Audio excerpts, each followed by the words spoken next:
hoy día entonces, basándonos en la misma regla que hemos visto acerca de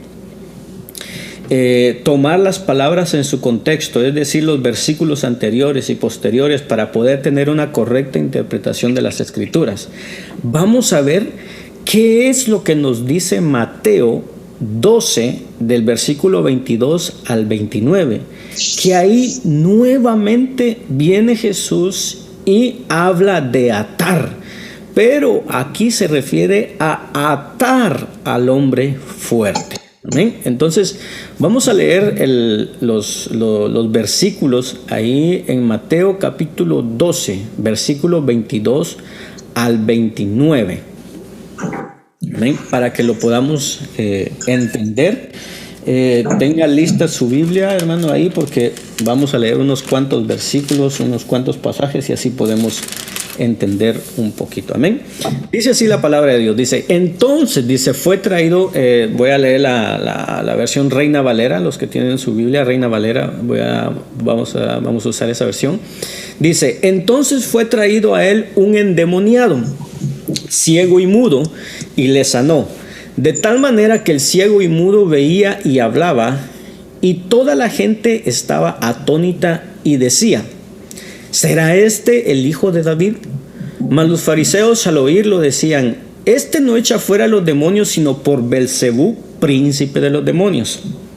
Sabiendo Jesús los pensamientos de ellos, les dijo, todo reino dividido contra sí es asolado, y toda ciudad o casa dividida contra sí no permanecerá.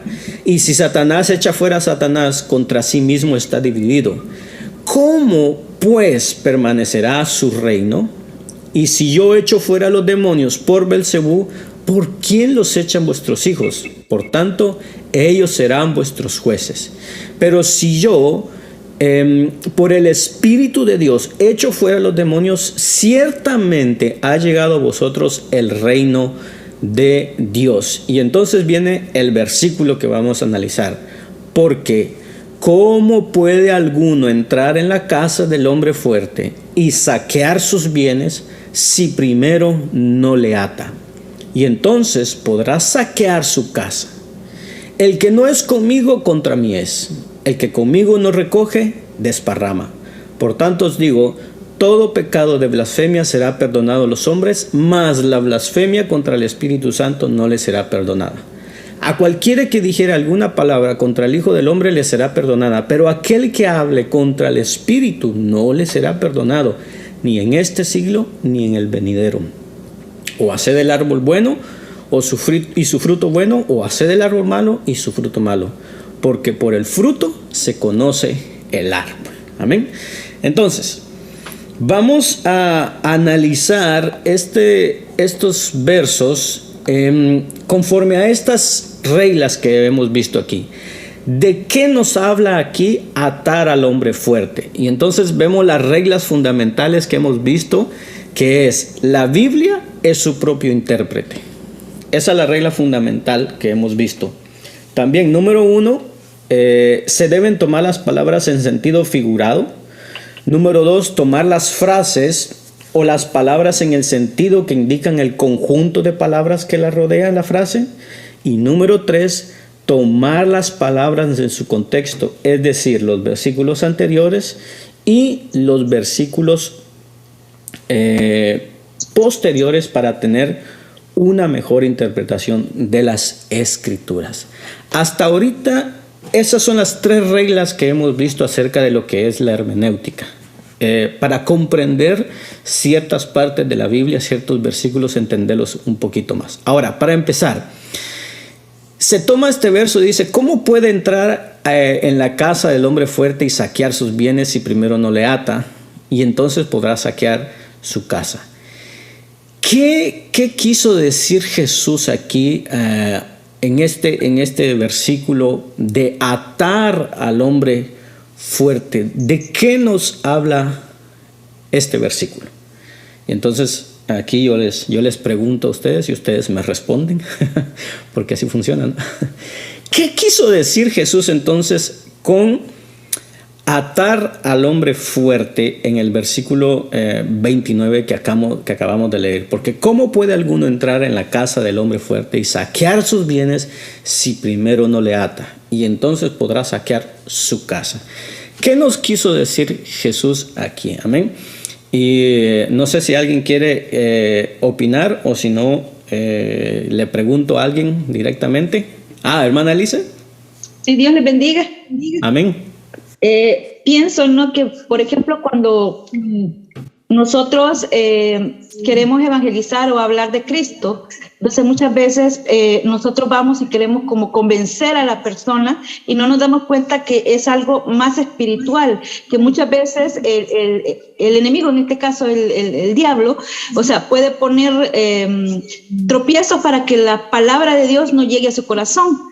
Entonces es de primero orar y atar al enemigo, por decirlo así. O sea, es como ahí está difícil.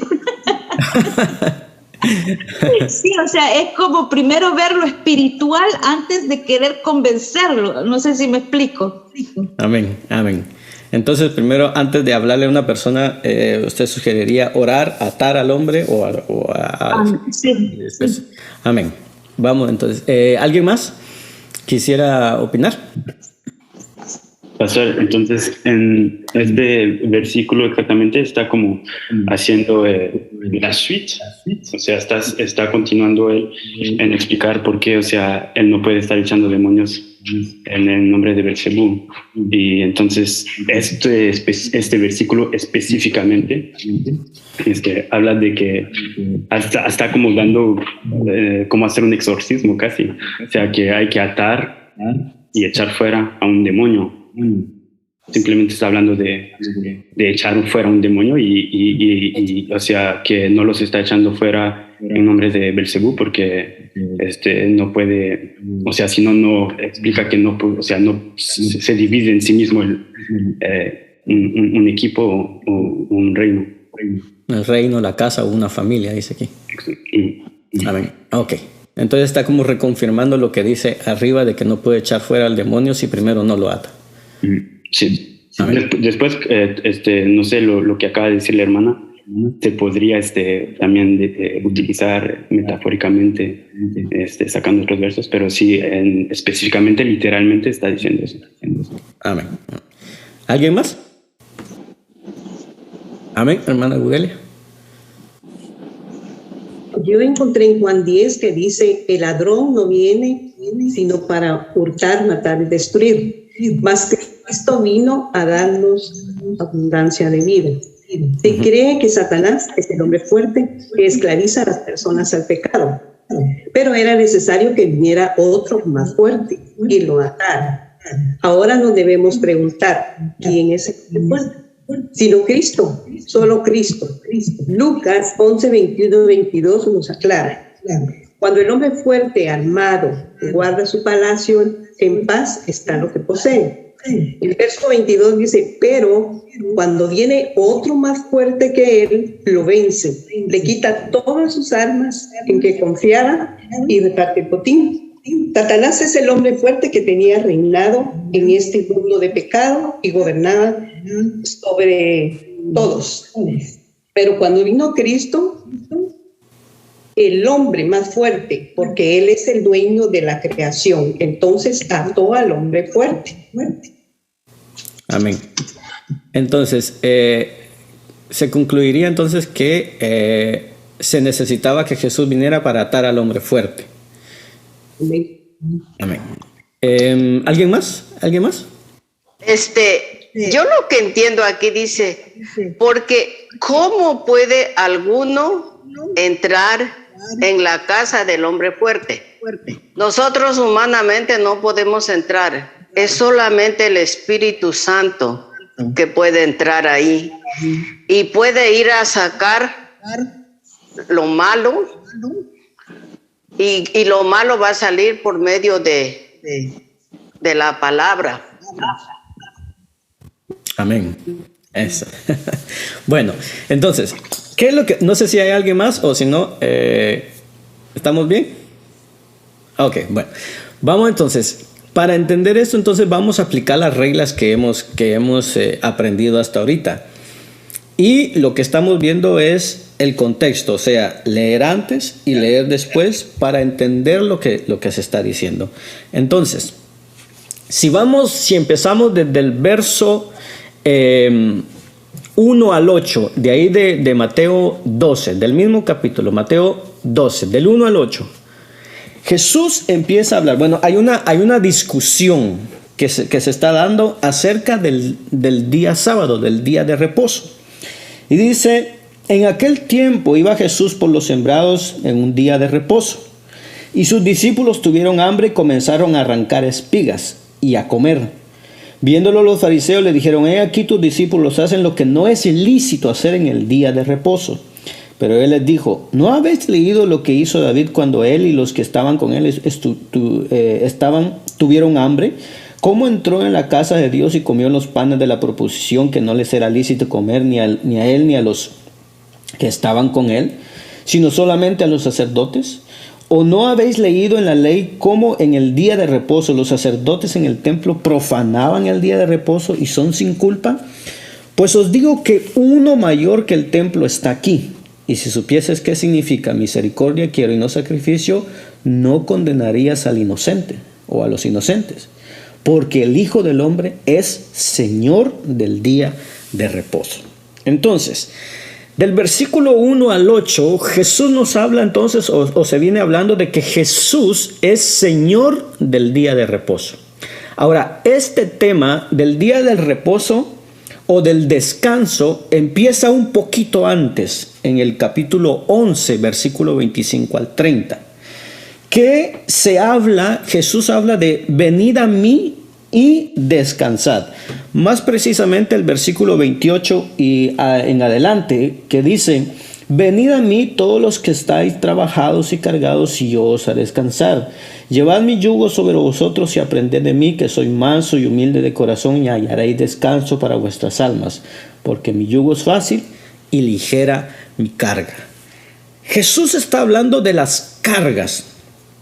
¿Qué cargas? Las cargas religiosas de parte de los fariseos impuestas sobre el pueblo, de las cuales Jesús dice que Él los haría libres si venían a Él. Y entonces Jesús empieza empieza el capítulo 12 y se ve una doble muestra de estas cargas. Eran cargas de reglas que los fariseos tenían, reglas y preceptos que los fariseos habían puesto sobre la gente acerca de lo que era el reposo, el día del reposo. Y dice que habían convertido costumbres y tradiciones en leyes. La interpretación de la ley de parte de los fariseos dice que se basaba en una demostración exterior, o sea, demostraban exteriormente que aplicaban la ley. Pero Jesús insistía, o él decía que no era demostrar algo, sino vivir algo. O sea, la ley no se demostraba afuera, sino que era algo interior. O sea, lo interior era más importante. Es más importante mantener una relación correcta con Dios, y esa relación correcta con Dios se expresaba en una relación correcta con los semejantes. Ahora, los fariseos habían traído todas estas cargas acerca del día de reposo. Se dice que en los escritos, los intérpretes de la ley habían impuesto 39 prohibiciones para el día del reposo. O sea, aparte de que estaba el mandamiento de que había que guardar el día de reposo, los fariseos vinieron y pusieron 39 prohibiciones más. Y cada una de estas prohibiciones incluía definiciones específicas y detalladas. O sea, era algo impresionante. ¿No le ha pasado a usted que a veces usted lee, por ejemplo, un contrato de una aseguranza? Y viene el contrato y le marca una cláusula. Pero aparte de esa cláusula, entonces viene abajo y le dice cláusula A-1. Y después A-2 y viene un montón de subcláusulas. Bueno, esto era lo que habían hecho los fariseos con el día de reposo. Estos fariseos habían traído todas estas prohibiciones, 39 aparte de lo que era el día de reposo.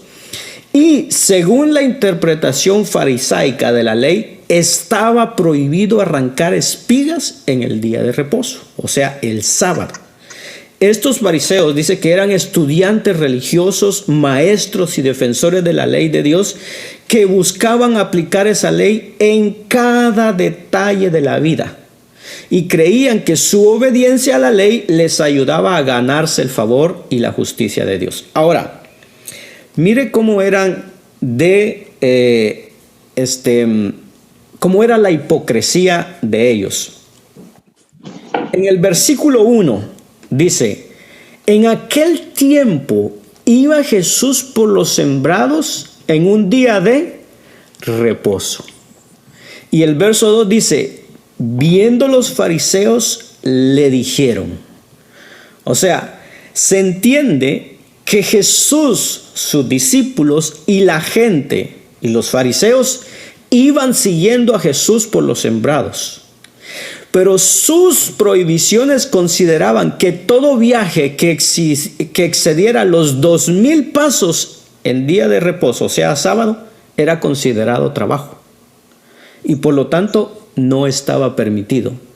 Entonces, aquí la multitud, al igual que los fariseos y los escribas, dice que siguieron a Jesús, de manera que ellos eran también culpables de quebrantar la ley del sábado. Entonces, ¿se da cuenta de la hipocresía de los fariseos?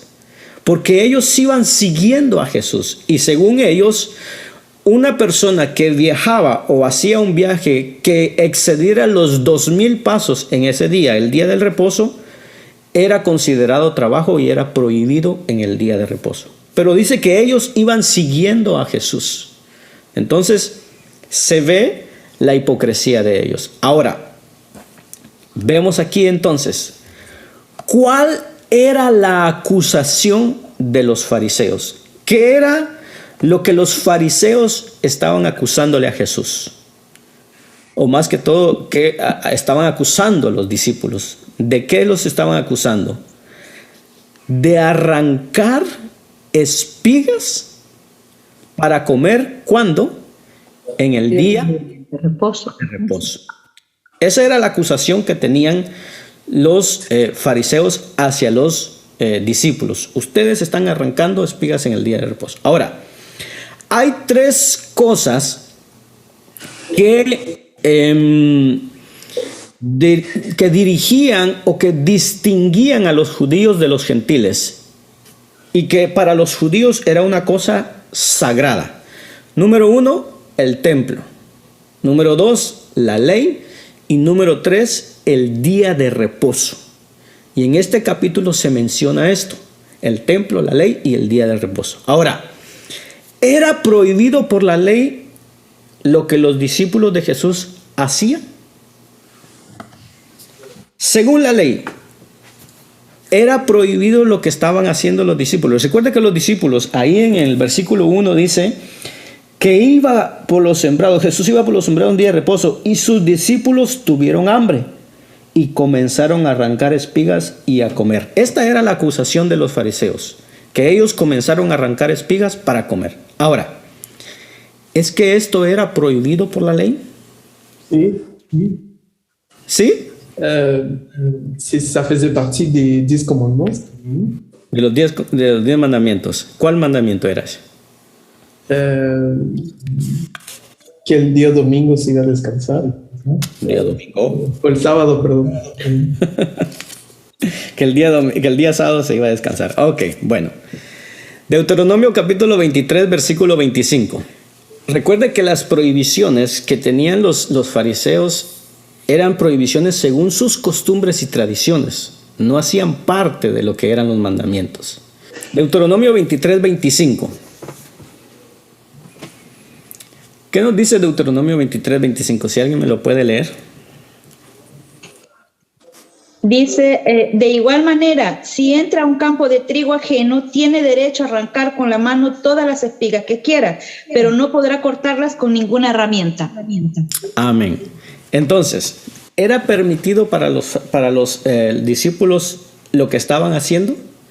¿Arrancar espigas y comer? Sí. Les era permitido. ¿Qué no les era permitido? Agarrar un instrumento. ¿Qué dice? Una herramienta. Una herramienta y empezar a cortar. O sea, porque eso entonces era lo que era un trabajo, porque entonces ya se dedicaba a eso, a cortar el trigo o lo que estaba arrancando. Entonces, según la ley, no estaba prohibido lo que los discípulos estaban haciendo, que era arrancar espigas para comer. Eso les era permitido, según lo que vimos en Deuteronomio 23:25. Dice, cuando entres en la mies de tu prójimo, podrás arrancar espigas con tu mano, mas no aplicarás hoz a la mies de tu prójimo. O sea, no podían ellos cosechar, o sea, no podían arrancar. Entonces, no era prohibido de la ley, no era prohibición de la ley, sino una prohibición de sus reglas que estaban basadas en costumbres y tradiciones. Los fariseos habían elaborado este complejo sistema de aplicaciones de esta ley, estableciendo con detalles los límites de las actividades que podían llevarse a cabo en el día de reposo sin que constituyera trabajo. Ahora, casi toda clase de esfuerzos humanos entraban de alguna manera en su lista de prohibiciones. Se podía caminar cierta distancia sin que fuera trabajo, pero más allá de esta distancia no se podía viajar sin quebrantar la ley. O sea, 2000 pasos no se podían dar, más de 2000 pasos. Se podía llevar algún artículo siempre que no pesara más de 2 higos, porque entonces se llevaba una carga y llevar cargas estaba prohibido. Se podía recoger algunas pocas espinas de grano, pero si se llegaba al equivalente de un bocado para un cordero, se había sobrepasado el límite y profanado el día de reposo. Y por supuesto, hermano, llegar a conocer todas esas reglas y este código requería una dedicación al estudio que no estaba al alcance de la mayoría de las personas que vivían ahí. Entonces no se conocía todo, no se dejaba nada a la conciencia individual, sino que todo estaba con detalles a lo más mínimo y tenía que ser regulado por la ley. Entonces, esta era la mentalidad que los fariseos juzgaron a los discípulos. Tenían eso en la mente y con eso juzgaron a los discípulos. Habían sobrepasado el límite de espigas permitidas en sábado y por lo tanto eran culpables de cegar. Sin duda habían separado las espigas de los tallos y por tanto eran culpables de trillar. Las habían restregado con las manos, como dice en Lucas 6:1, y por lo tanto eran culpables de haber desgranado en día de reposo. Y no solo habían trabajado en contra de la ley de Dios, sino que habían distribuido o habían disfrutado del fruto de su trabajo, preparando comida y comiendo el grano que no era permitido en el día de reposo. Entonces, esta era la acusación de los fariseos y estas eran las cargas que estaban sobre el pueblo. Cargas que Jesús mismo dice que ustedes ni siquiera pueden llevarlas. Y esto era lo que Jesús estaba diciendo. Yo les vengo a dar descanso, les vengo a dar alivio de todas esas cargas. Ahora, ¿cuál es la respuesta que Jesús le da a todo esto? ¿Qué les dice Jesús a los fariseos? Les dice, ustedes que conocen la ley, que saben interpretar la ley, que conocen la historia, los confronta, oiga bien, mencionando a uno de los héroes nacionales para el pueblo de Israel. ¿Quién era? David. Les menciona a David. Mencionando algo sagrado para ellos, les menciona al templo. Y mencionando lo que representaba la santidad de Dios, menciona a los sacerdotes. Y entonces viene y le dice, David y sus seguidores que tuvieron hambre, dice, entraron en la casa de Dios y se comieron los panes de la proposición, que era prohibido, que está en 1 Samuel 21. Los sacerdotes que en el templo profanaban el día de reposo y son sin culpa, que eso lo encontramos en Éxodo capítulo 20, versículo 8 al 11, y en Números capítulo 28, versículo 9. Jesús viene y les dice entonces, ¿saben qué? Ustedes que supuestamente saben la ley, que saben la historia, que conocen todo esto, ¿no se acuerdan de lo que hizo David? O sea, ¿no se acuerdan de lo que hizo su héroe nacional? ¿No se acuerdan de lo que hicieron los sacerdotes que supuestamente, o lo que hacían los sacerdotes que supuestamente representan la santidad de Dios aquí y que también profanaban el día de reposo? Jesús viene entonces y les dice, uno mayor que el templo, uno mayor que David, uno mayor que la ley y uno mayor que los sacerdotes está aquí. Y, hermano, dice que Él no busca sacrificios ni rituales, sino misericordia. Eso es lo que Dios está buscando, es lo que Jesús está buscando. Aquí está citando, Jesús está citando Oseas 6:6, diciéndoles que para Dios los actos de misericordia son más importantes que la práctica religiosa, que es una práctica vacía. Y termina Jesús diciéndoles, porque el Hijo del Hombre es Señor del día de reposo, haciendo un recordatorio que Él viene, que lo que Él viene a hacer es a dar descanso, porque Él es Señor del día de reposo. Amén. Esto es lo que vemos en los versículos 1 al 8. Entonces, en los versos 1 al 8 nos habla de el error que los maestros de la ley habían cometido al interpretar el cuarto mandamiento y que las necesidades humanas de alimento y salud y misericordia deben hacerse ese día de reposo. Amén. Esto es lo que nos habla los versículos 1 al 8. Amén. Que la misericordia es mayor que cualquier ley, que cualquier sacrificio.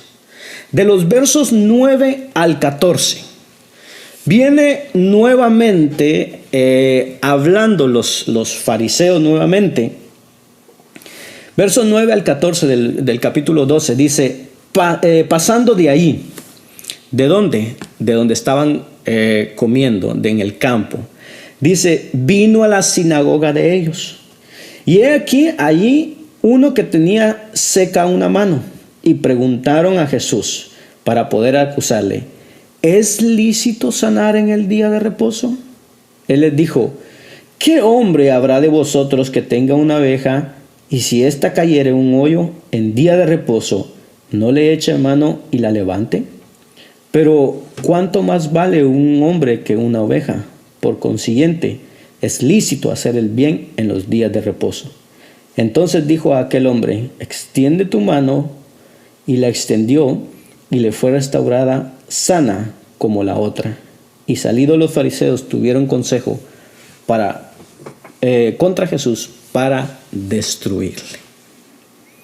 De los versos 9 al 14, vemos nuevamente la misma escena que al principio. En los primeros versos, los fariseos acusan a los discípulos de Jesús de violar la ley. Pero aquí entonces los fariseos acusan a Jesús de violar la ley o de violar el día de reposo que es el sábado. Pero como no pudieron responder a la defensa de Jesús por sus discípulos, los siguen hasta la sinagoga queriendo encontrar una falta. Ahora, la tradición judía dice que, volvemos nuevamente a lo que es, hermano, las costumbres y las tradiciones. Porque dice que la tradición judía prohibía la práctica de la medicina en el día de reposo, excepto en situación de vida o muerte. Pero ninguna ley del Antiguo Testamento prohibía explícitamente la administración de medicina, curación o cualquier otro tipo de misericordia en el día de reposo, queriéndonos decir que hacer el bien siempre es legal. Entonces, siempre todo lo que los fariseos querían hacer era conforme a sus tradiciones, conforme a sus creencias, pero no exactamente lo que la ley decía. Ahora, a la pregunta de los fariseos, si era lícito sanar en el día de reposo, Jesús responde con una pregunta retórica que también planea o que también les presenta una situación de la vida real. Según la interpretación de los fariseos, no era lícito sanar a este hombre porque su caso no era urgente, o sea, no era un caso de vida o muerte. De otro modo, según ellos, sería admisible para sanar el día sábado. Pero entonces les pregunta, que una oveja, si se cae en un pozo de agua, no es un caso de vida y muerte para el animal tampoco. Pero él les dice, pero ninguno de ustedes la dejaría ahí. O sea, en sus prioridades, un animal era de más valor que un hombre. Y entonces les dice, sí es lícito hacer el bien en el día de reposo. ¿Por qué? Porque el hombre, hermano, es la pieza más valiosa en la creación de Dios. Antes habían preferido los cerdos en lugar de los hombres. En el capítulo 8, cuando Jesús va a una ciudad, dice que estaban aquellos cerdos. Capítulo 8, versículo 28, por ahí está, donde dice que se ofuscaron por lo que había pasado con la liberación y que los demonios se fueron a meter a los cerdos. Y ahora la preferencia de ellos estaba en una oveja en lugar de un hombre. Entonces, en estos versos Jesús, tanto del 1 al 8, como del 9 al 14, Jesús muestra su compasión ante la necesidad humana al restaurar la mano a su función normal de este hombre que tenía la mano seca. Amén. Entonces, esto es lo que nos muestra los versículos 9 al 14. Que Jesús está lleno de compasión, que está lleno de misericordia y que sana a este hombre que tenía la mano seca. ¿Estamos bien hasta aquí? ¿Sí? Vemos entonces cómo se está desarrollando del versículo 1 al 8 y del versículo 9 al 14. Y entonces sigue en el versículo 15 al 21. Dice, sabiendo esto Jesús se apartó. ¿Qué es lo que Jesús se dio cuenta o que sabía? Que los fariseos habían tomado un consejo contra él para destruirle.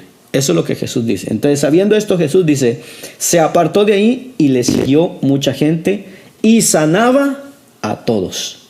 Y les encargaba rigurosamente que no les descubriesen, para que se cumpliese lo dicho por el profeta Isaías cuando dijo, he aquí mi siervo, a quien he escogido, mi amado, en quien se agrada mi alma, pondré mi espíritu sobre él y a los gentiles anunciará juicio, no contenderá ni voceará, ni nadie oirá en las calles su voz, la caña cascada no quebrará y el pábilo que humea no apagará hasta que saque a victoria el juicio, y en su nombre esperarán los gentiles. Entonces, del versículo 15 al 21, Jesús sigue sanando a todos. ¿Cuándo lo sigue sanando? En el día de reposo. Amén. Cumpliendo lo que había dicho, que todo aquel que viniera a él les daría descanso. Y aquí se hace mención de Isaías capítulo 42, versículo 1 al 14. Esa es la porción que habla aquí cuando dice, para que se cumpliese lo dicho por el profeta Isaías. Es el capítulo 42 del 1 al 4.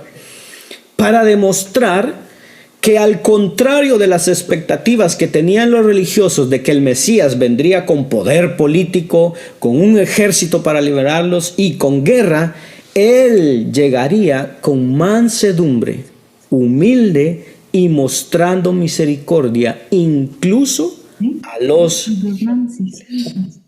Amén. Eso es lo que se está hablando aquí en el versículo 15 al 21. De ese siervo que Dios había escogido, que no era un siervo según las expectativas de los fariseos, que era un político, que era un guerrero, que venía con un ejército, que venía con guerra, sino que era una persona que era manso, que era humilde y que estaba mostrando misericordia aún a los gentiles. Eso es lo que nos está hablando en el versículo 15 al 21. Entonces, ¿Cuál es el mensaje que se nos está dando en este capítulo hasta aquí? Del versículo 1 hasta el versículo 21. ¿Cuál es el mensaje que se nos está dando? Que la misericordia es más importante que todas las demás cosas. Que la misericordia es más importante que todas las cosas, amén. Misericordia y compasión, la misma respuesta que nos dio. Amén. Nos muestra mansedumbre, humildad, tener compasión, hacer el bien. De todo eso que nos hablan en los textos. Amén. Lo que importa la ley que ellos tenían, que Jesús ha venido con su misericordia, a quebrantar esta ley. Porque la ley que ellos tenían era una ley que era más a su favor. Y Jesús ahora les demostraba que el ser humano es muy importante para Dios y la misericordia pues que viene con él. Jesús también estaba como exponiendo a los fariseos a todas las tradiciones que ellos tenían, que no era en realidad una ley de parte de Dios, sino una tradición que ellos habían impuesto. Hay 20 personas. Amén. Era, digamos, como dice usted, Jesús mostrándole a ellos mismos y mostrándole a ellos mismos su hipocresía. O sea, diciéndole, ustedes, y más adelante Jesús les dice, ustedes son una generación de víboras. O sea, ¿por qué? Porque acusan y no se dan cuenta ustedes mismos lo que están haciendo. Entonces, esto es más o menos lo que nos está diciendo a partir del versículo 1 hasta el versículo 15. Y entonces entramos, versos 22 al 37. Dice, entonces, vuelve otra vez, fue traído a él un endemoniado, ciego y mudo, y le sanó. ¿Cuándo le sanó? El día de reposo. De tal manera que el ciego y mudo veía y hablaba. Y toda la gente estaba atónita y decía, ¿será este aquel hijo de David? Mas los fariseos al oírlo decían, este no echa fuera a los demonios, sino por Belcebú, príncipe de los demonios. Aquí vemos a los fariseos que como ya no pudieron acusarle por sanar el día sábado, el día de reposo, ahora lo atacan ya no por sus obras, sino por quién o por medio de quién él está haciendo esas obras. ¿Por qué los fariseos vienen y reaccionan de esta manera y dicen, este no echa fuera a los demonios, sino por Belcebú, príncipe de los demonios? ¿Por qué ellos reaccionan de esta manera? ¿Por qué los fariseos vienen a acusar a Jesús de esta manera? Mire lo que dice el versículo 23. Que la gente estaba atónita y decía, ¿será este aquel hijo de David? Según la tradición judía, según, digamos, las profecías y todo eso, el Mesías, ¿de qué descendencia iba a ser? De David. Entonces aquí la gente ya se estaba dando cuenta que Jesús era el Mesías por lo que estaba haciendo. Y entonces los fariseos, al darse cuenta de esto, que ya la gente como que se estaba dando cuenta que él era el Mesías, acusan a Jesús de actuar en el poder de Satanás, diciendo que echaba fuera a los demonios por Belcebú, príncipe de los demonios. Ahora, cuando retrocedemos un poquito en el capítulo 9, versículo 34, de ahí de Mateo, ellos habían dicho esta misma acusación, que era por el príncipe de los demonios, pero aquí añaden el nombre del príncipe de los demonios. ¿Por qué? Para burlarse de Jesús.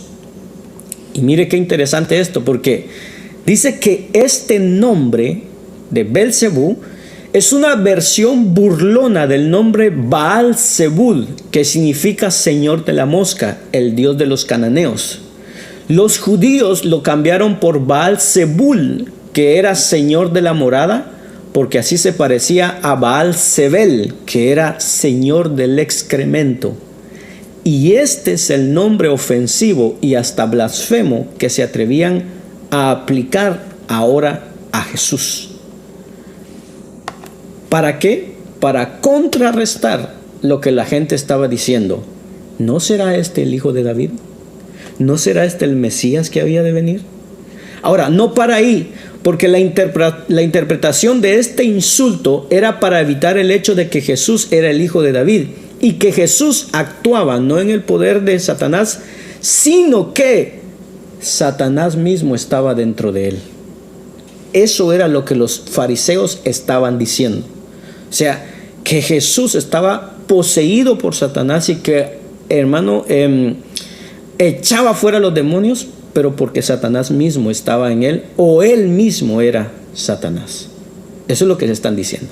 Ahora, versículo 26 dice: sabiendo Jesús los pensamientos de ellos, les dijo: todo reino dividido contra sí mismo es asolado, y toda ciudad o casa dividida contra sí misma no permanecerá. Y si Satanás echa fuera a Satanás contra sí mismo, está dividido. ¿Cómo pues permanecerá su reino? Jesús, ante la acusación que le hacen, viene y le dice: si Satanás me está dando el poder, eso no funciona. Le dice: eso es ilógico. ¿Por qué? Porque así como en un conflicto interno, en un país, en una ciudad e incluso en una familia, si no se controla, lo destroza. Entonces, si la posesión demoníaca promueve los propósitos de Satanás, no tendría razón para echar fuera a los demonios. Porque entonces, ¿qué? Estaría destruyendo su propia obra. Una casa dividida no prevalece. Entonces Jesús le dice: esto no tiene lógica lo que ustedes me están diciendo. Porque él dice: si Satanás echa fuera a Satanás, contra sí mismo está dividido. O sea, no se puede, no funciona esto. Y les dice en el verso 27: y si yo echo fuera a los demonios, o sea, su proposición o lo que ustedes dicen no tiene lógica, no funciona. ¿Por qué? Porque Satanás no puede estar dividido. Un reino dividido, una ciudad o una casa dividida no va a permanecer. Pero entonces les dice: bueno, pero si yo echo fuera a los demonios por Belcebú, les pregunta: ¿por quién los echan vuestros hijos? Por tanto, ellos serán vuestros jueces. Y esto es tremendo lo que les dice Jesús. Porque aquí Jesús los confronta a los fariseos con un segundo argumento. O sea, la misma afirmación que hacen sobre mí. Jesús les dice: si ustedes dicen que yo he hecho los demonios fuera por Belcebú, bueno, entonces esa es la misma afirmación que se aplican a sus hijos, que ellos también echan fuera los demonios por Belcebú. O sea, así como es lógico que un reino, una ciudad, una casa dividida no permanezca, tampoco es lógico atribuir cosas diferentes a afectos similares. Eso es lo que les está diciendo Jesús.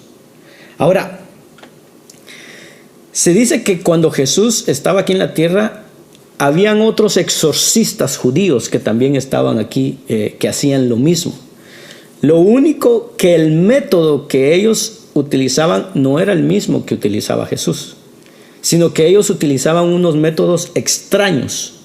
Dice que muchas religiones practicaban el exorcismo y el judaísmo, que era otra religión, no era la excepción.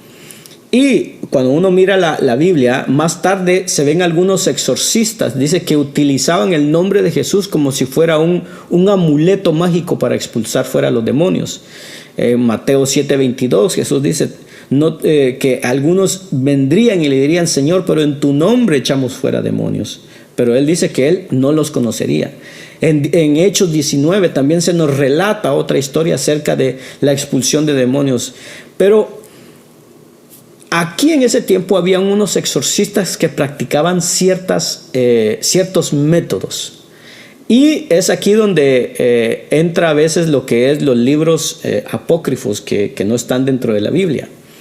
Porque en el libro de Tobías, capítulo 6, versículo 17, se nos presenta un método que ellos utilizaban. Y aquí tengo la Biblia, ¿cómo se llama?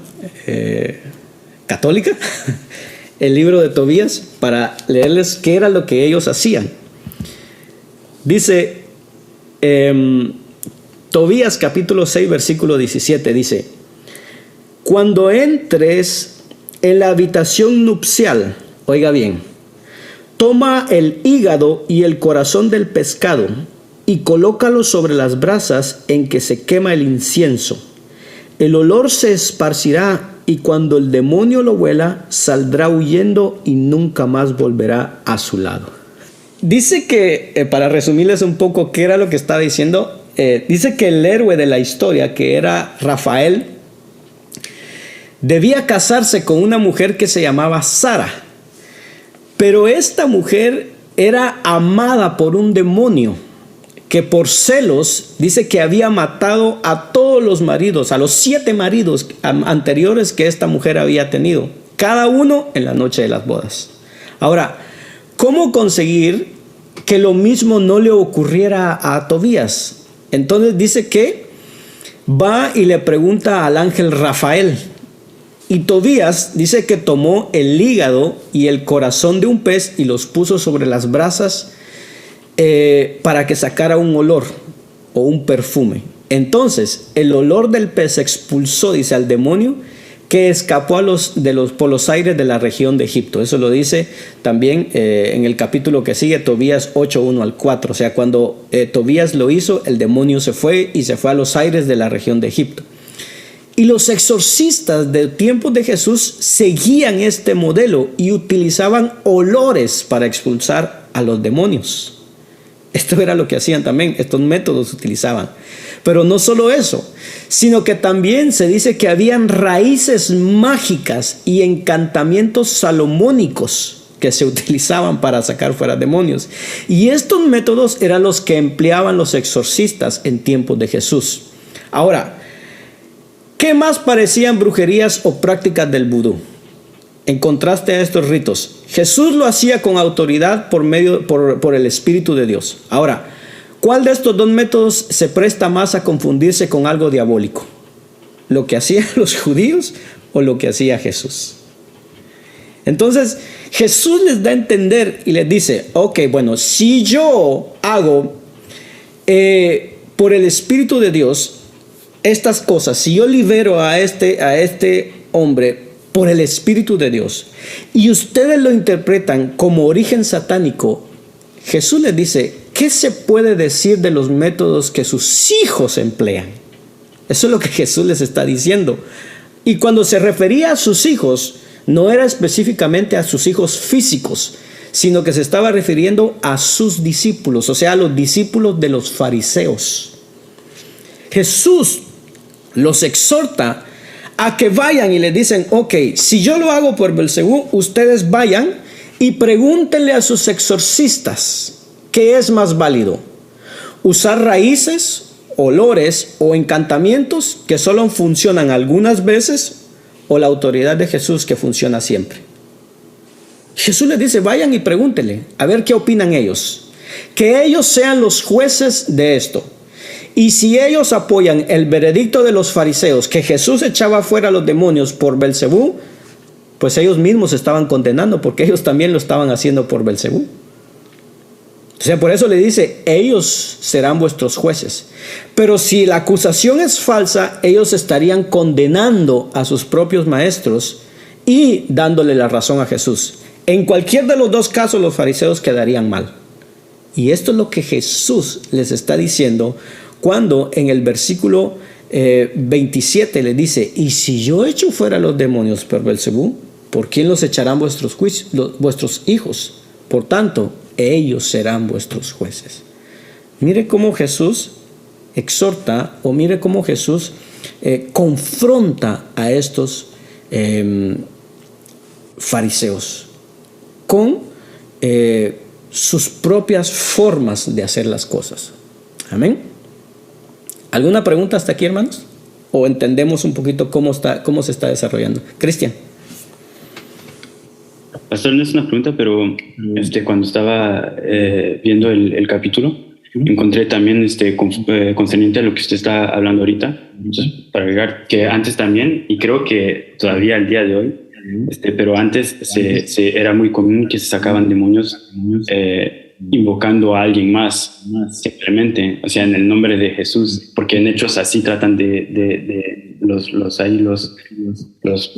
exorcistas tratan de sacar a un demonio sin unción, o sea, solo en el nombre de tal, y entonces para seguir lo que usted está diciendo, o sea, que aquí también está eso de querer sacar un demonio en nombre de alguien sin conocer la persona, conocer a Dios en este caso. Y aquellos, los que hablan hechos, no solo en nombre de Jesús, sino que decía en el nombre de Jesús de quien predica Pablo, o sea, ni siquiera conocían directamente, sino que por medio de otro. Entonces, es así como Jesús los confronta. ¿Amén? Ahora, el versículo 28 dice, viene Jesús confrontándonos y dice, pero si yo, por el Espíritu de Dios, echo fuera a los demonios, ciertamente ha llegado a vosotros el reino de Dios. Entonces, ¿qué les está diciendo Jesús? Lo que acaba de suceder, que yo eché fuera al demonio y se sanó este ciego y mudo, lo que acaba de suceder es una prueba de que el reino de Dios ha llegado. Eso es lo que les está diciendo Jesús. Ahora, cuando habla de el reino de Dios ha llegado a vosotros, aquí tiene un sentido de juicio y castigo, porque ellos estaban negando el poder de Dios. O sea, la llegada del reino de Dios enjuicia a los que se oponen a él. Es lo que Jesús les está diciendo aquí.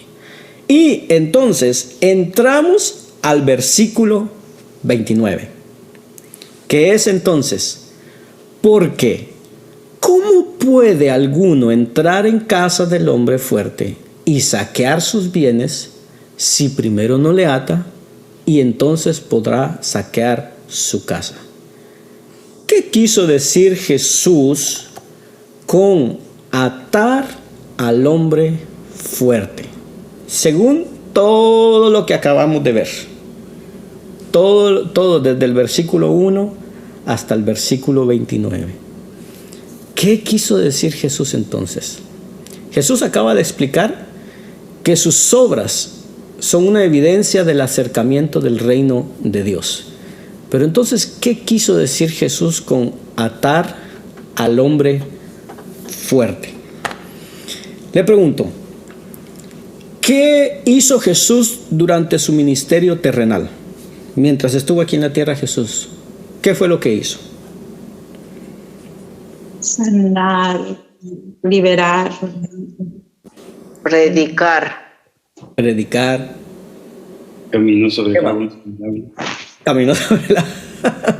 hacer milagros, sí. Hacer milagros, amén. Salvar. Mostró misericordia. Demostró misericordia. Se transfiguró. Tremendo. Durante el ministerio terrenal de Cristo, ¿qué vino a hacer Jesús? Ustedes dijeron, los enfermos eran sanados, los muertos eran resucitados, los leprosos eran limpiados, los demonios expulsados, los pecados eran perdonados, la verdad era difundida, o sea, era predicado el evangelio, el error en que estaban era refutado, o sea, Jesús les mostraba la verdad. Jesús les muestra que Él es mayor que la ley, que es mayor que el sábado, mayor que el templo. Jesús sana al hombre de la mano seca. Jesús sana a un endemoniado. Jesús señala que Él es más fuerte que Satanás aquí. Ahora, ¿qué quiso decir entonces Jesús con atar al hombre fuerte? Es lo que estaba haciendo con todo eso. ¿Qué estaba haciendo? Es todo lo que estaba haciendo. Jesús está demostrando que Él es más fuerte que Satanás. Y porque es más fuerte, está saqueando su casa. ¿Cómo? Jesús está sanando a la gente de enfermedades, liberando a los endemoniados, resucitando a los muertos y perdonando sus pecados. Y todas estas cosas están demostrando una realidad. Uno que es más fuerte que el diablo está aquí, que es Jesús. Pero ahora, ¿qué ha pasado con todo esto? Que este verso se utiliza entonces para respaldar la práctica de que debemos de atar a Satanás, o que debemos de atar al hombre fuerte de tal ciudad, de tal país, de tal barrio. ¿Cuál es el hombre fuerte de Montreal? Hay que atarlo. ¿Cuál es el hombre fuerte de Quebec? Hay que atarlo. ¿Cuál es el hombre fuerte de Canadá? Hay que atarlo. Y al final, hermano, ¿cuántos hombres fuertes hay entonces? Resulta un ejército de hombres fuertes. Pero no hay, no sé, o sea, aquí el hombre fuerte es como una metáfora, no es porque está hablando directamente de Satanás. Claro. Pero quiera que no quiera, había un demonio ahí. Y él lo ató y lo echó fuera. Y en el libro de Apocalipsis también habla de atar. Entonces no tiene nada de malo que digamos vamos a atar y echar fuera a los demonios. Ahora, viene estas preguntas. Miremos estas preguntas antes de ver lo que vos dijiste. Mire estas preguntas. En el verso 29 que acabamos de leer, ¿es una instrucción o mandamiento que se da? ¿Nos dice Jesús que atemos al hombre fuerte? ¿Tiene la autoridad los creyentes de atar a Satanás o al hombre fuerte? ¿Y cuál fue la autoridad que nos fue dada? Amén. Mire esas preguntas que están ahí. ¿Es una instrucción o un mandamiento que se nos da? ¿Nos dice Jesús que atemos al hombre fuerte? ¿Tiene autoridad los creyentes para atar a Satanás o al hombre fuerte? ¿Y cuál fue la verdadera o cuál es la autoridad que Dios nos dio? Creo que así lo van a mirar un poquito más grande. Pastor, pero para contestar tenemos que saber exactamente de qué hombre fuerte estamos hablando, ¿no? Entonces, si le ponemos nombre, sería a sus preguntas, sería, ¿es una instrucción o mandamiento, en este caso, atar al diablo? Y si vamos así, creo que podemos responder casi afirmativamente. Es una instrucción o mandamiento. Amén. Ahora, ¿cuál es el contexto de todo este capítulo que estamos leyendo? Desde el capítulo 11, versículo 28, Jesús viene dando evidencia de lo que Él vino a hacer, dar descanso a los trabajadores y cargados. El versículo 1 al 8 da evidencia de que Él es mayor que toda ley, templo o costumbre. Del versículo 9 al 14 muestra su misericordia y compasión. Del versículo 15 al 21 sigue haciendo obras y que este es el siervo escogido que es misericordioso y en su nombre esperan los gentiles. En resumen, lo que Jesús dijo en Lucas capítulo 4, 18, el Espíritu del Señor está sobre mí, por cuanto me ha ungido para dar las buenas nuevas a los pobres, me ha enviado a sanar a los quebrantados de corazón, a pregonar libertad a los cautivos y vista a los ciegos, a poner en libertad a los oprimidos, a predicar el año agradable del Señor. Y dice, y enrollando el libro lo dio a los ministros y se sentó, y a los ojos de todos los que estaban ahí, Él comenzó a decirles, hoy se ha cumplido esta escritura delante de vosotros.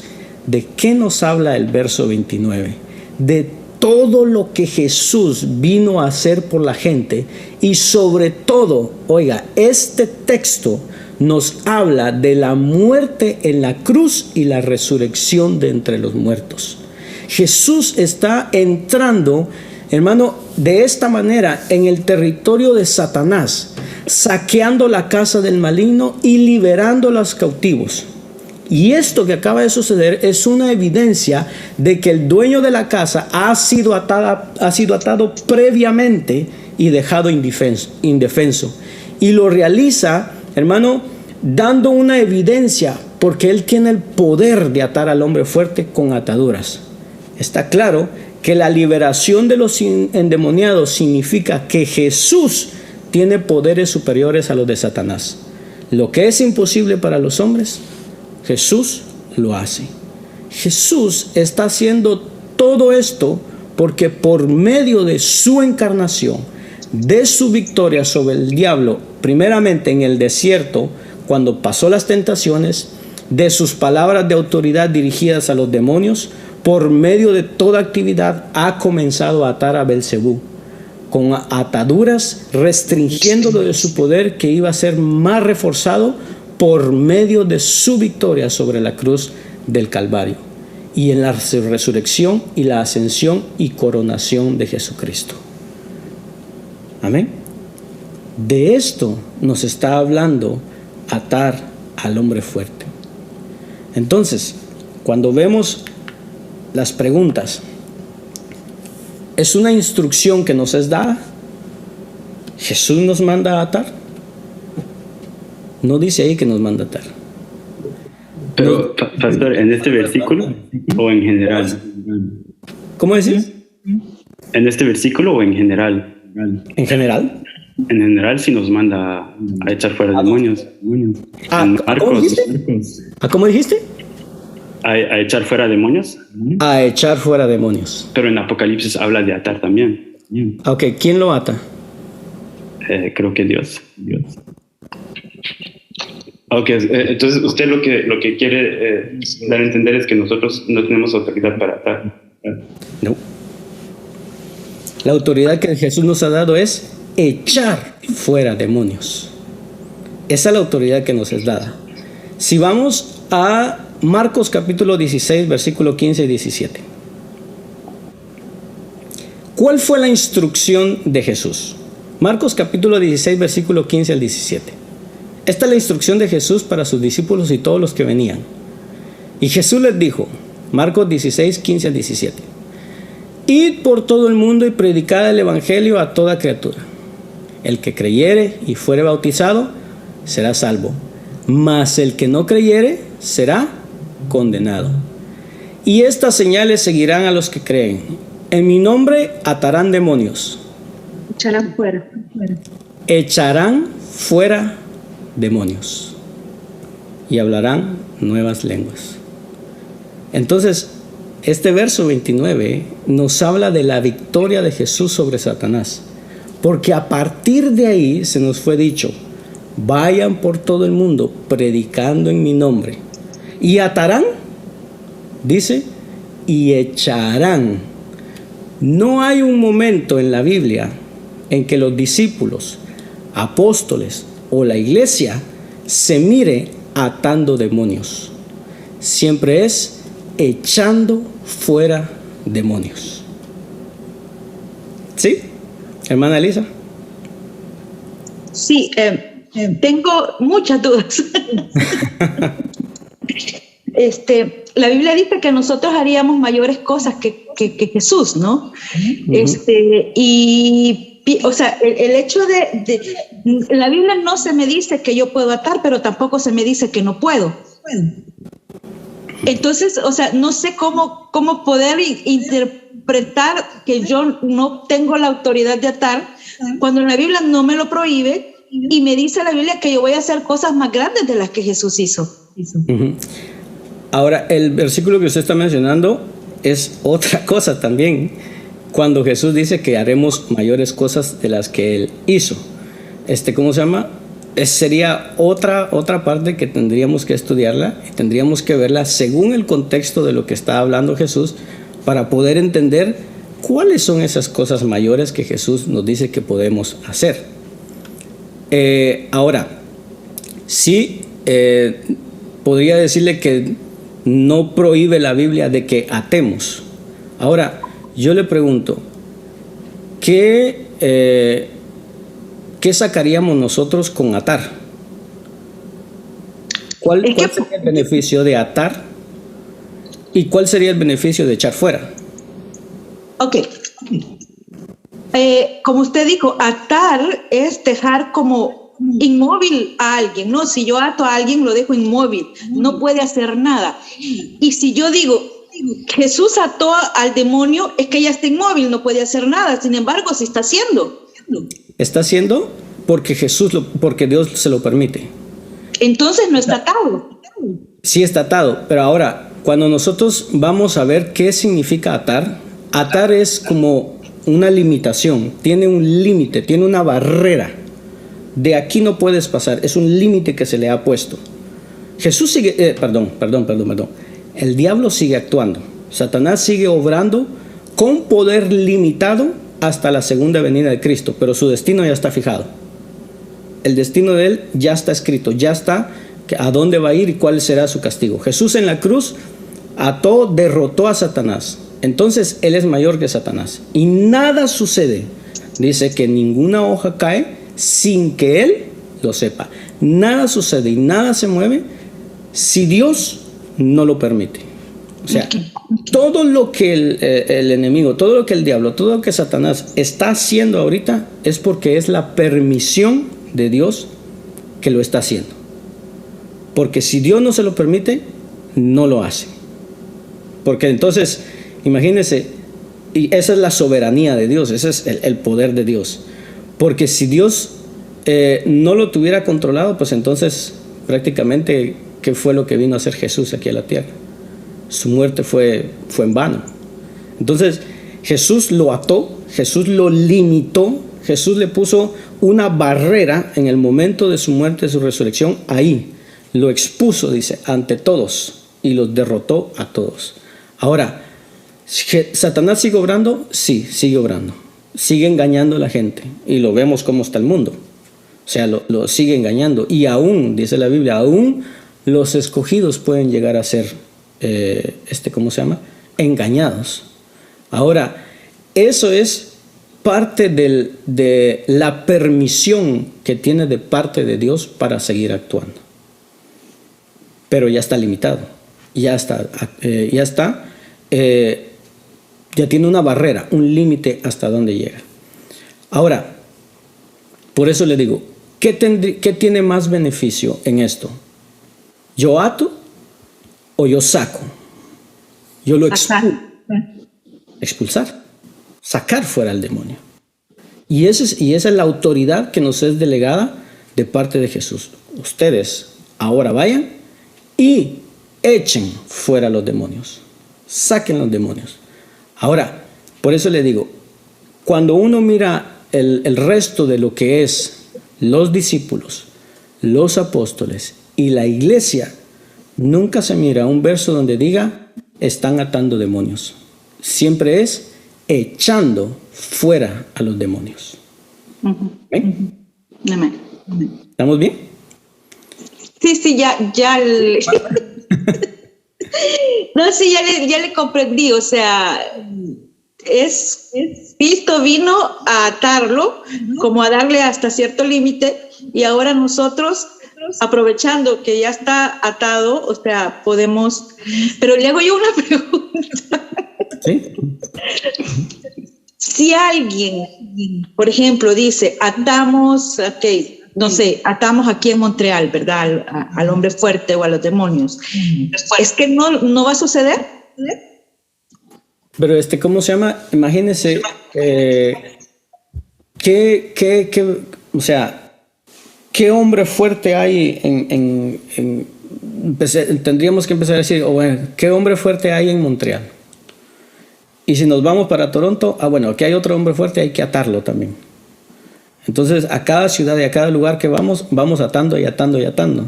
Como le digo, al final, hombre, ¿cuántos hombres fuertes hay entonces? Pero, pastor, hubiera ido aldea por aldea atando a los hombres fuertes de cada aldea donde Jesús fue. Sin embargo, ató a uno que representaba, en este caso, al hombre fuerte representaba a Satanás. Entonces, ¿no se da cuenta que de este verso de atar al hombre fuerte, ha salido todo lo que es, hay que atar al narcotráfico, hay que atar la prostitución, hay que atar esto, hay que atar lo otro? Ahora yo le pregunto, ¿sigue el narcotráfico? Sigue. ¿Sigue la prostitución? Sigue. Entonces, ¿cuál es la ventaja? ¿Cuál es la ventaja? O sea, atamos o mejor echamos fuera al demonio de una persona. Pastor, pero entonces usted está diciendo que si oráramos y decimos hecho fuera al narcotráfico, tuviéramos mejores resultados que si dijéramos atamos al narcotráfico. ¿Y entonces el narcotráfico es un espíritu? No sé si es un espíritu, pero sí sé que hay potestades y principados. O sea, sí sé que hay una jerarquía. de demonios. Y porque así funciona Satanás y es un reino, ¿no? Ahí mismo lo dice, o sea, es un reino con Satanás y cayeron un montón de ángeles y todo eso. O sea que sí creo que hay alguien que se encarga de esta ciudad y de este país en el mundo espiritual de los demonios. Entonces, según lo que usted está diciendo ahorita, tendríamos que simplemente orar y decir, echamos fuera todos los demonios de Montreal y tuviéramos mejores resultados que atamos. Ahora, yo te diría mejor ir y predicar el evangelio a todas las criaturas.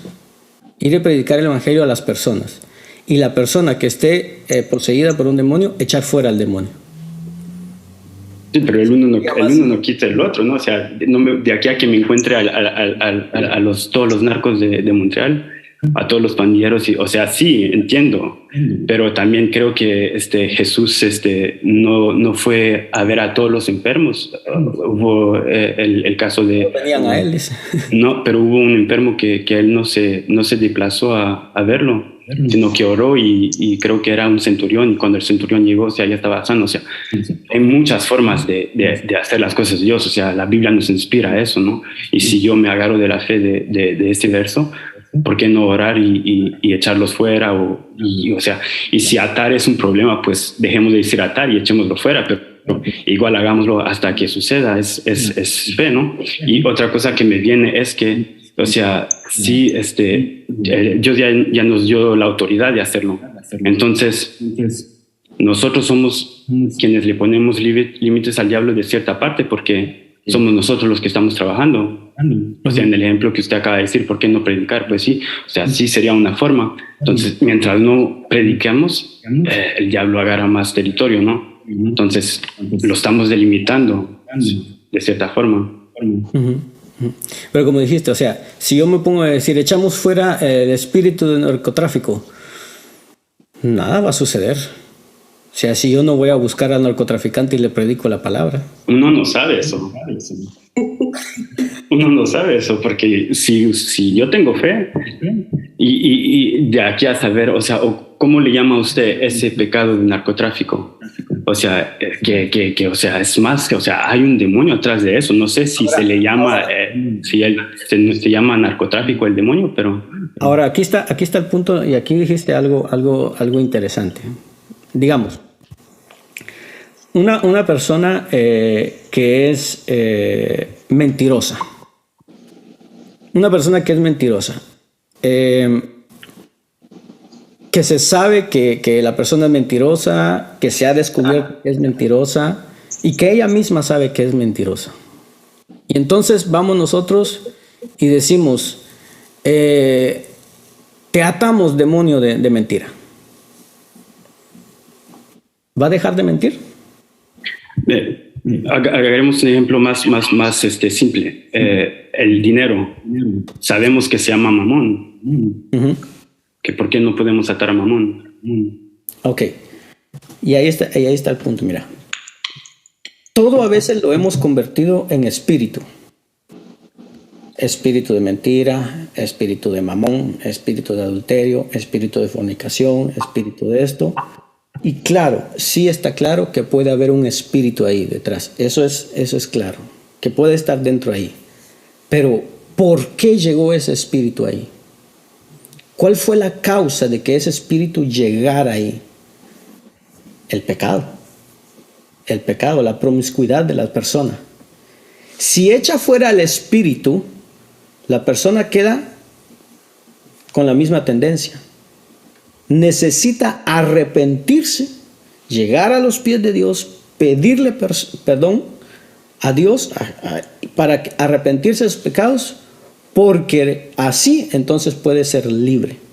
Porque si todos los pecados, la mentira, el adulterio, la fornicación, fueran espíritus, pues bastaría con echarlos fuera y santo remedio para todo. ¿Usted no cree usted no cree entonces que la influencia del mal es, pongamos, el hacer pecado es influencia del mal y es demonios operando y todo eso? Claro, sí. El pecado es influencia del mal. Eso sí es seguro.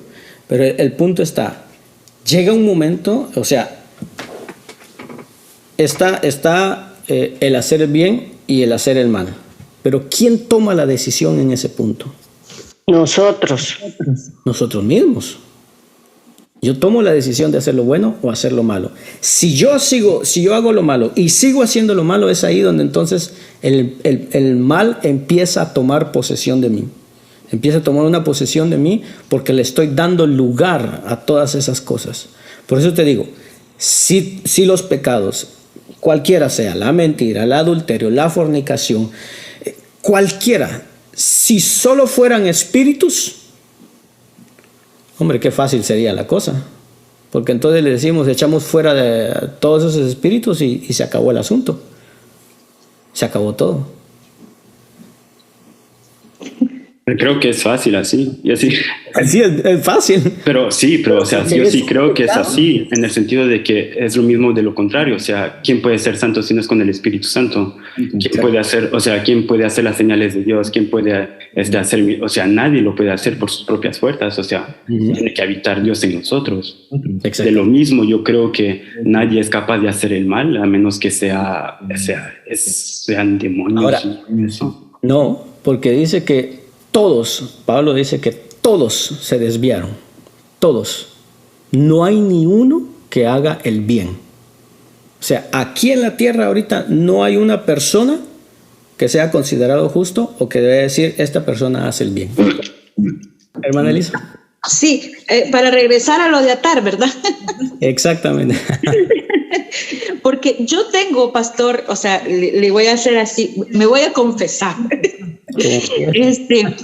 Yo cuando he orado, o sea, para algo así, yo tengo la tendencia de decir, yo ato y echo fuera al mismo tiempo. O sea, digo las dos cosas juntas. No sé si alguien se ha dado cuenta, pero cuando yo lo he hecho, siempre he dicho, yo ato y echo fuera, por ejemplo, a las enfermedades, a todo espíritu de enfermedad, por decirlo algo. Entonces, en este caso, no sé si es que no se puede, o sea, me cuesta entender el hecho de que no podamos nosotros el atar cuando yo pienso que Cristo a mí me dio la autoridad para hacer muchas cosas. Entonces yo, como le digo, yo ato y echo fuera toda enfermedad. O sea, ¿está mal? ¿Cómo se llama? Es como usted lo mira hasta cierto punto, hermana. Lo que aquí se refiere este verso, atando al hombre, cuando se ata al hombre fuerte, digamos, está hablando de la victoria de Jesús sobre Satanás. Ahora, cuando uno mira el resto de la Biblia, el resto de todo lo que nos es dado, la autoridad que nos es dada, como le digo, está el echar fuera demonios. Y después en el mismo verso creo que de Marcos dice, y pondrán sus manos sobre los enfermos y sanarán. ¿En qué punto, o sea, miramos el atar la enfermedad o el atar el demonio y todo eso? En ninguna parte. Miramos el echar fuera los demonios y pon tu mano sobre el enfermo y sanará. Ahí está el punto. O sea, no veo la necesidad. La necesidad de atar o la necesidad o que Jesús nos haya mandado a atar. Ve a atar esto, ve a atar lo otro, ve a atar aquello. Nos manda a echar fuera a los demonios y que cuando tenemos una enfermedad pidamos la oración, dice, pide la oración y que pongan las manos sobre los enfermos y esos enfermos sanarán. Y ahí está el punto. Yo tengo un versículo en Judas 1:9 que les quiero leer. No sé si puedo. Sí. Dice, pero cuando el arcángel Miguel contendía con el diablo, disputando con él por el cuerpo de Moisés, no se atrevió a proferir juicio de maldición contra él, sino que dijo, el Señor te reprende. Entonces, ni él, que era el arcángel como el más de todos, se atrevió a atar, sino que solo dijo, el Señor te reprenda. Sí, mire, cuando uno mira la Biblia, si esto fuera una práctica que se debería de hacer dentro de la iglesia, miraríamos a los apóstoles, miraríamos a los discípulos, miraríamos el resto de la iglesia atando demonios. Si eso fuera una práctica, si esto fuera mandado o si fuera un mandamiento, lo miraríamos dentro de todo lo que es el resto de los evangelios, hechos y todo lo demás. Miraríamos a los apóstoles atando demonios. Pablo hubiera salido y te ato, Satanás. Pero Pablo dice que en un momento cuando en Hechos, cuando una joven que tenía espíritu de adivinación iba gritando detrás de ellos, estos son los siervos de Dios y estos son los siervos de Dios. ¿Qué es lo que hace Pablo?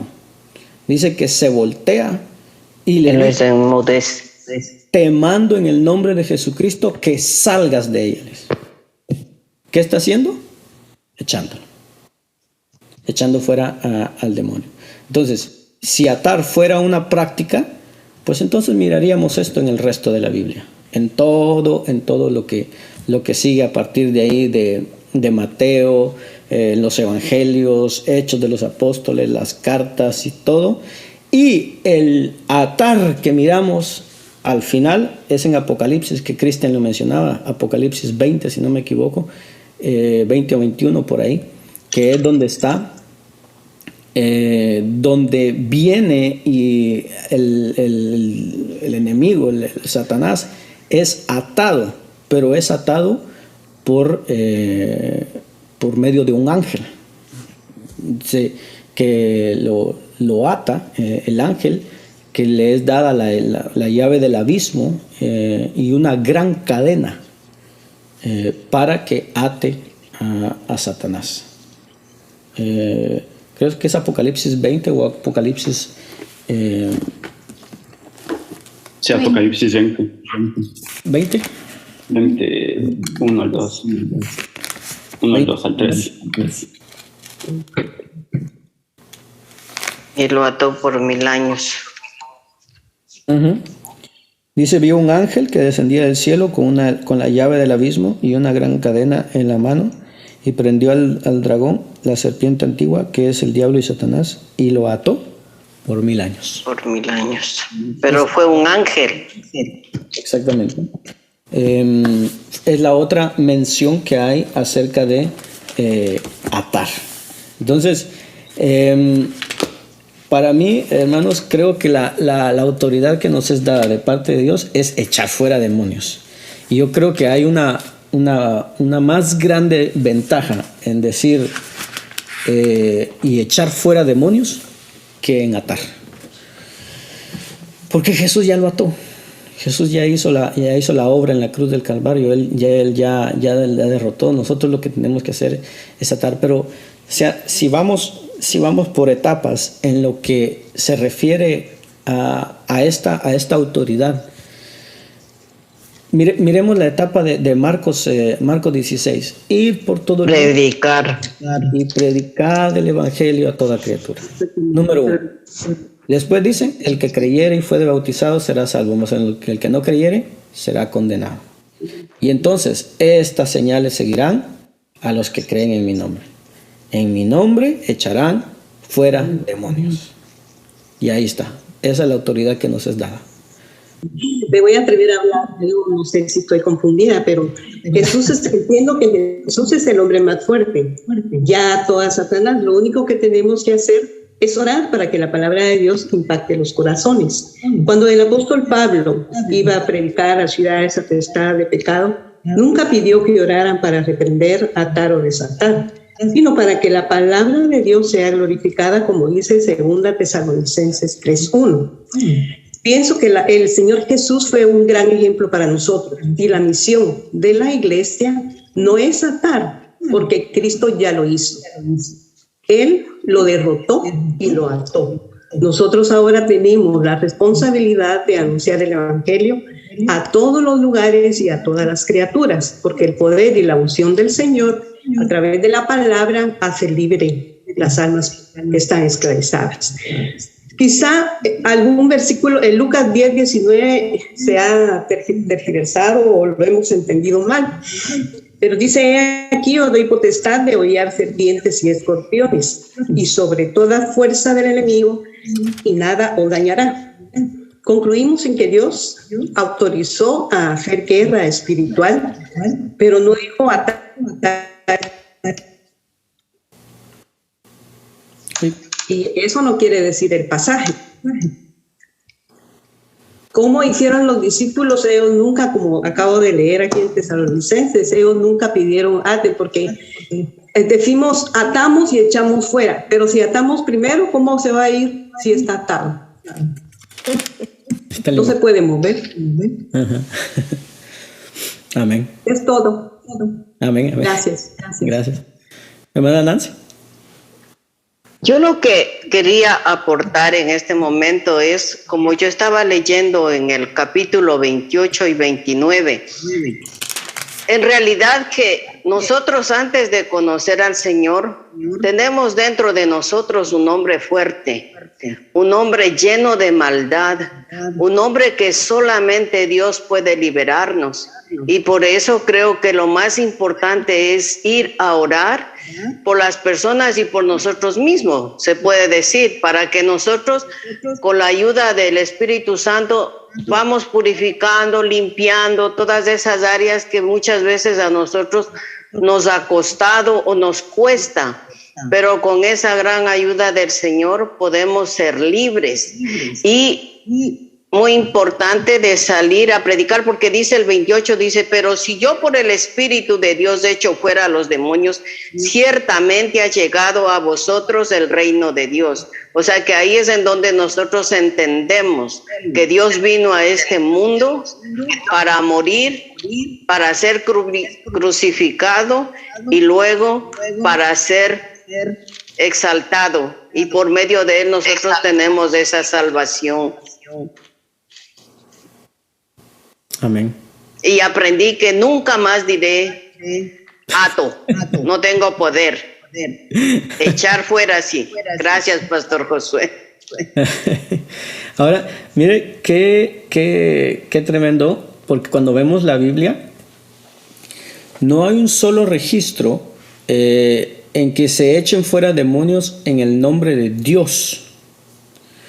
Cuando uno mira la Biblia, está el caso de David, donde dice que él tocaba el arpa y el demonio dice que se iba de Saúl. Y tal vez este sería otro tema de cómo el poder, hay un poder espiritual en la música. Por eso, hermano, ¿qué música estamos escuchando? Eso sí hay que tener cuidado, pero bueno, eso es otro tema. Pero no hay un registro de que se echara fuera demonios en el nombre de Jehová de los ejércitos. Entonces, ¿por qué a partir de Cristo las personas pueden echar fuera demonios? Porque es en base a la obra de Cristo en la cruz del Calvario, en base a esa victoria que Él tuvo sobre Satanás, porque Él lo vence en la cruz y luego nos delega a nosotros la autoridad. ¿De atar demonios? No, de echar fuera demonios, de sacarlos de donde estén, de alguna persona. Entonces, ¿cómo se llama? Este es algo que uno lo puede ver en la Biblia. Digamos, usted mira el Antiguo Testamento, todo el Antiguo Testamento, y no hay un registro, uno solo, en donde diga que diga una parte que sacaron demonios en el nombre de Jehová o en el nombre de aquí, sino que todo es a partir de Cristo, de ahí en adelante. ¿Por qué? Porque es por medio o en base a la obra de Cristo, a esa muerte y resurrección que Cristo tuvo y que entonces venció a todas las potestades.